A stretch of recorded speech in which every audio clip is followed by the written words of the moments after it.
আমার ফজরের নামাজ প্রায় কাজা হয়, জোহরের সাথে মিলিয়ে জোহরের আগে সেই 2 রাকাত ফজরের কাজা পড়ে নেই, আমার নামাজ কি কবুল হবে? এই পাবলিক অনেকেই আছে। ফজরের নামাজ জামাতের সাথে মসজিদে গিয়ে আদায় করার মতো মুসল্লি মুসলমানের সংখ্যা সমাজে অনেক না বেশি? সবচাইতে কম মুসল্লি হয় কোন নামাজে?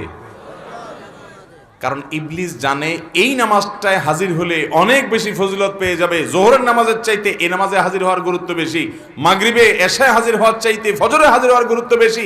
এটা মাসআলা আপনি না জানলে কি হয়েছে, আপনার সাথে থাকা ইবলিস জানে। এই জন্য ইবলিসে বড় রাতে আপনার ঠ্যাং টিপা শুরু করে।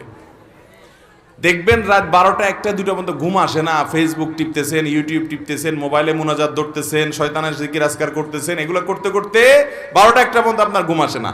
ঠিকই দেখবেন ফজরের আজান আগ দিয়া দেখবেন এমন ঘুম আসে, অ্যালার্ম দিয়ে রাখলেও আর উঠতে মনে চায় না। ঠিক না ভাই? ঠিক।